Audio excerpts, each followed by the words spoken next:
연방 하원에서는 중국 공산당의 간부들과 그 가족들을 제재하는 그러한 법안이 상정이 됐습니다. 이름하여 스톱 CCP 액트. CCP라는 거는 이제 그 차이나 뭐죠? 중국 공산당을 얘기하는 겁니다. 중국 공산당. 커뮤니스트 파리. 예. 차이니스 커뮤니스트 파리. 예. 오늘 이렇게 단어가 생각이 안 나지. 네. 하여튼 연방 하원 보수파 의원들이 중국의 독재자 시진핑과 그의 가족 전체를 포함해서 수천 명의 중국 공산당 간부들을 공식적으로 제재하는 입법안을 발의했다. 브라이트바트가 보도한 내용을 전해드리는데요. 리사 맥클레인 하원의원, 미시건주의 공화당 하원의원입니다.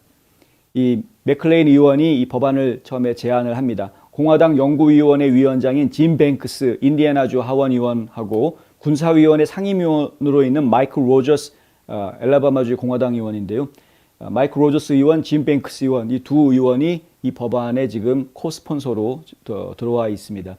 이 법안은 의회가 아직 그 CCP 그러니까 중국 공산당과 시진핑 자신에 대해서 가장 강력한 제재 노력을 제대로 보여주지 못했었다라는 이야기를 하고 그리고 최근에 피터 슈와이처라고 그 브라이트바트의 기고가이면서 그러면서 이제 정부 책임 연구소라는 그 연구소를 운영하고 있는 연구소 소장이죠. 이 슈와이처가 쓴 레드 핸디드라는 책이 있는데 이 레드 핸디드라는 책에 보면은 어떻게 해서 미국의 정치인들이 중국과 결탁해가지고 부를 챙기는지 부자가 되는 돈을 챙기는지에 대한 그런 그 비리들이 폭로가 돼 있습니다. 이 책이 나오고 난 뒤에 워싱턴 정가가 상당히 지금 심각한 이야기들을 많이 하고 있고 그 우려, 중국과의 커넥션에 대한 우려가 굉장히 높아지고 있는데 그러한 그 우려가 높아지고 있는 것을 반영하는 법안이 만들어진 것이다. 이렇게 이야기가 나오고 있고요. 스톱 CCP 액트, 그러니까 중국 공산당 중지법이라고 이야기할 수 있는 이 법안은 CCP 간부들, 중국 공산당 간부들이 미국 여행을 위한 비자 발급하는 거 막고요. 미국 여행 못해 니들은 특정 자산을 사용하거나 접근하는 것 막고요. 그래서 미국의 재산 같은 거 사고팔고 안 되고요.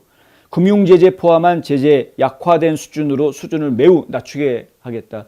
정말 생계에 필요한 정도의 돈이 오고 가는 것 외에는 일체 금융거래하는 것도 다 막아버리겠다.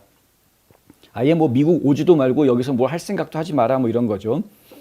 이 결의안은 중국 공산당의 최고 정보기관인 전국 대표대회, 전대라고 하는데 이 전국 대표대회의 모든 구성원을 제재하는 것이 이 법안의 내용입니다. 이 전국 대표대회라고 이야기하는 여기에 참석하는 그 대표위원들이 한 2,000명 정도 되는 것으로 이렇게 알려져 있습니다. 이거는 이제 전국 인민대표대회, 그러니까 전인대라고 이야기하는 전국 인민대표대회는 매년 한 번씩 하는 거고요.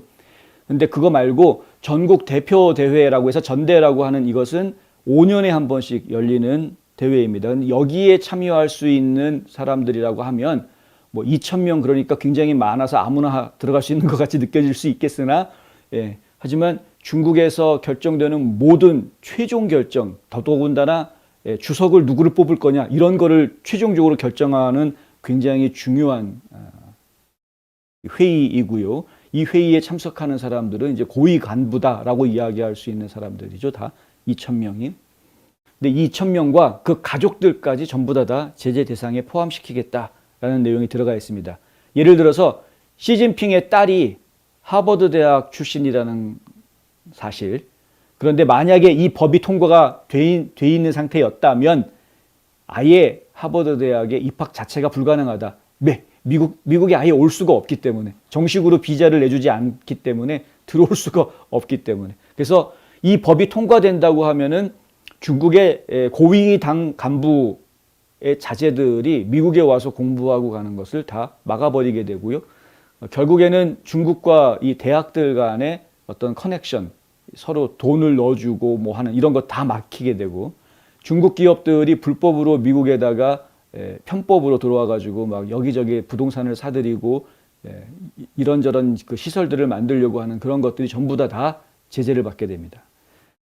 진짜 필요한 법이었는데 왜 진작에 안 만들어졌는지 모르겠다. 그런데 과거에는 뭐 중국이 이 정도까지 깊숙이 들어와 있으리라고 미처 생각하지 못했던 것이 아니었나라는 생각이 들고, 이제는 중국이 어느 정도까지 깊이 들어와 있는지, 그리고 중국과 연결되어져 있는 미국의 부패한 정치인들이 얼마나 많고 얼마나 깊숙하게 이들이 관여하고 있는지가 다 드러나는 상황이 있기 때문에 정말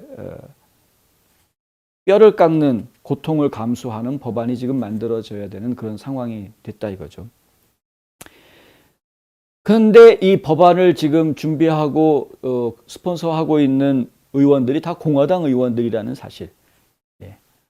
하원에서 공화당은 소수당이기 때문에, 민주당이 다수당이기 때문에 민주당의 도움이 없이는 이 법안이 통과되기는 어려울 수 있습니다. 더더군다나 하원 의장, 이 지금 중국하고 결탁해가지고 돈을 엄청나게 벌고 있는 낸시 펠로시 이 아줌마가 하원 의장이기 때문에 이 법안이 올해 회기에서 통과될 가능성은 적다.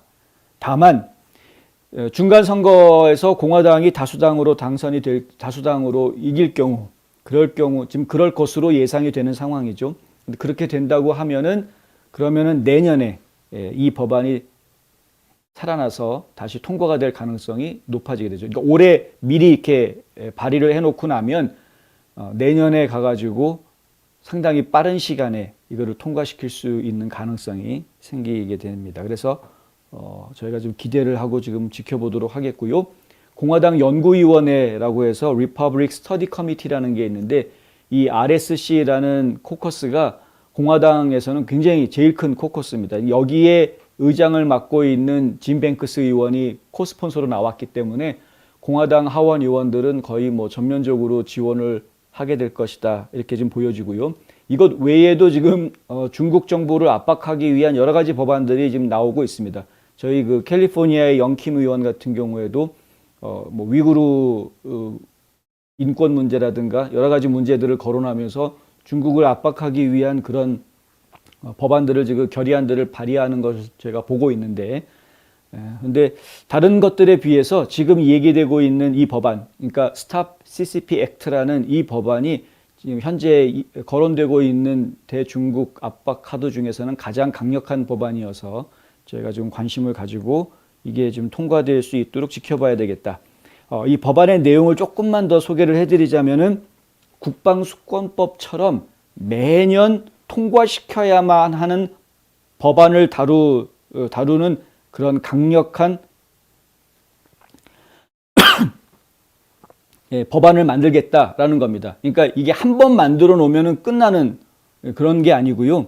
기간을 정해 놓습니다. 2년이라는 기간을 정해 놓아서 제재를 가하면 그 제재가 가해진 것이 유지가 돼야 되는데, 특별한 상황이 생겼을 경우 중국이 뭔가 이제 미국이 요구하는 조치들을 다 취해줘서 이 제재를 풀어줘도 될 수 있는 그런 상황들이 생겼을 경우 제재를 풀어줄 수도 있는데, 제재를 풀어주는 것은 기간이 2년짜리다, 이렇게 되어 있습니다. 2년 뒤에는 다시 제재를 해야 되는, 만약에 제재를 풀어주는 그것을 계속 연장시키기 위해서는 다시 한번 의회에서 검토를 해야 되는 그런 이제 아주 강력한 법입니다. 한번 이거 일단 통과돼 가지고 시작을 해 놓으면 중국은 미국하고 거래하기가 상당히 힘들어지는, 그러니까 이제 고위 간부들이 할 수 있는 게 아무것도 없기 때문에 결국에는 그 아랫사람들, 그러니까 민간인들 통해서만 이게 이제 거래가 이루어지게 해야 될 것이고, 그런데 고위 간부들이 민간인들 하는 거를 또 통제를 하지 않습니까? 중국에서는 이게 통제를 그렇게 해가지고 껴들어와서 했던 것이 나중에 발각이 되면은 그것까지 다 막히게 되는 거라서, 결국에는 중국 입장에서는 미국을 상대로 하는 비즈니스를 굉장히 어렵게 만들어 놓는 이제 상태가, 제가 볼 땐 지금까지 나온 것 중에 하여간 제일 마음에 듭니다. 근데 이것이 지금 올해는 통과될 수는 없겠으나 내년에는 좀 꼭 좀 통과됐으면 좋겠다.